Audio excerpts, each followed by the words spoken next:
Black Star Sports TV here, coming at you with another. Man, I want to talk a little bit more about this Shadeur Sanders thing, man. This is really crazy, man. But above all things, people know that the NFL colluded on draft night.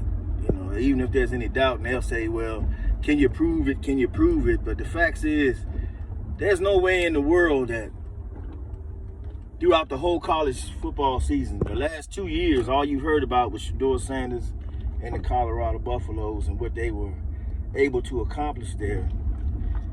And Shadeur Sanders has proven himself to be the elite quarterback at that level.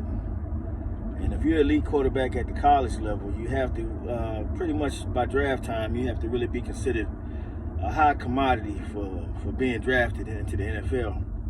And it was between him and Cam, yeah, exactly. Nobody's heard his name since he got drafted.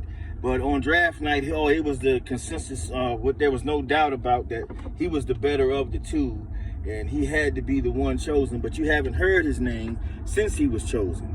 Nobody's even questioned, how is he doing in practice? Nobody knows.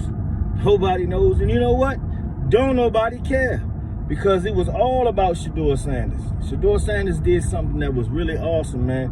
And this is a guy who has Tom Brady as a mentor, not just a year or two, but ever since he was in high school. High school, maybe even Little League, but I do know for sure high school. So you got the best quarterback, you know, the GOAT that everybody, you know, nobody really got, you know, can give you too much of an argument against it. You know, Tom Brady being the GOAT, right? All those Super Bowl championships and everything. And then you got this guy there that's, you know, and then when you looked at what he did, you know, in the different levels that he went to, what he did in high school, what he did at Jackson State, then he took it over and brought it to Colorado and revamped that whole program to the point where people was like, hey, man, Colorado's get a little respect. They didn't have it before he got there.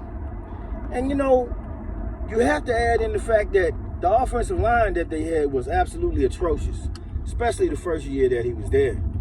And he was still able to do that. He took all that pounding. He showed toughness. He showed vigor. He hung in there. He got that ball in there where it needed to be. You know? And, you know, he really outperformed what he should have done for what he had. He didn't have a running game. He didn't have offensive. He had no protection, man.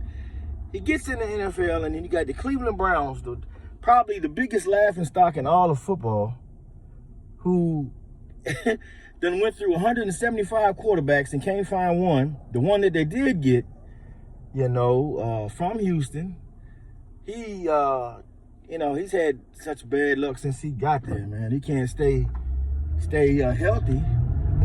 And then, shoot, his career is pretty much almost done because he had another Achilles injury. And I'm not sure what's going to happen with him, but that's another story. But Shadeur, man, is a guy who's, you know, what is the reason why the NFL would collude against him? And then, you know, a lot of people just say, well, it's because of Deion, and people just dismiss it and don't go any further about that. But what did Deion really do? Deion is a hot commodity himself. You see him on all kind of commercials. You know, it's not like he has a bad reputation or anything like that, or he's done anything wrong. You know, people see him as something that they can attach his brand to them, and he, you know, he's a known winner. Super Bowl titles and the whole nine. The best cornerback that's ever played in the NFL, bar none, and it ain't even close. And, you know, people can criticize, oh, well, he didn't tackle. Man, keep that shit to yourself. If you sitting there and you playing somebody, you want a motherfucker to tackle a motherfucker, you want somebody that they don't even want to throw the ball to.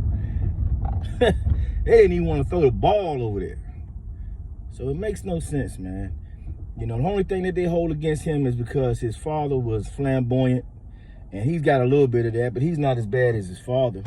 But how can you hold that against a player just because, you know, he like jewelry and he a little flashy? And I mean, that's just naturally them. Why are they not allowed to be themselves like everybody else? You know, it burns me up, man. But here Friday night, they're going to give him an opportunity to start. They're really trying to set him up to fail because he hasn't practiced with the first team. And but he's been up against the first team defense. You know, he did pretty well even despite that, but I'm not surprised. The guy is the cream of the. He's the best quarterback that came out of the draft this year, bar none. It ain't even close. And I hope that he has success, but I hope it happens somehow at the detriment of the Cleveland Browns. You know, but they don't seem like they'll want to trade him or nothing. You got the owner coming out here talking about, yeah, I didn't think we would pick him. You to ask me, I would have said, no, that's not possible. Like, it was just, you know, people listening, here we are football fans, and we know what's going on. We see what we see. How can you make a statement like that, and this is the best quarterback coming out? I've never seen no other quarterback go through that. You know, and I'm tired of seeing the NFL collude and don't nobody do anything about it, or people don't push back on it in any way, shape, or form. That only feeds that animal and make that animal want to, you know, exert its power more. But see, without us black athletes, this fucking league is done. And it's time that black people put these motherfuckers on notice and let them know, hey, look, man, we're not gonna put up with this bullshit. You know, y'all wanna sit here and smear this boy and say he didn't study, he didn't do well in this, and he didn't do, and all that end up being bullshit. You know, the guy can play, man. The guy can flat out play. And for the NFL to do that to him, you know, over anybody else, and he hasn't done anything to anyone, so why should he have something like that put up on him? That's really not fair. Not fair, it's not right, and the league should be better than that. You know? But, you know, until we start to push back and do things like don't buy tickets to the game, don't buy NFL apparel, you know, don't tune in. You know, watch your favorite team, but don't watch the other games. You know, any little thing, just a little something to make them feel a bump. You know, because right now they got a clear road and they can do whatever they want, and it's all profit. But if you start to skim it a little bit here and there, and they notice that it's getting skimmed, they're gonna make some adjustments. And they need to be some, because they did this shit to Colin Kaepernick, man. You know, they don't like nobody to vocalize. You know, and that's what's going on with the Cowboys now. With Jerry Jones and Michael Parsons. That's another pet peeve I have out here with this shit. Now, I'm a Cowboy fan, but fuck Jerry Jones. Time for his ass to go some goddamn way. His whole damn family. You know, if the Cowboy fans were anything like Cleveland Browns fans were, who ran their damn owner out of town and told him, you can leave, but you ain't taking the colors and you ain't taking the name.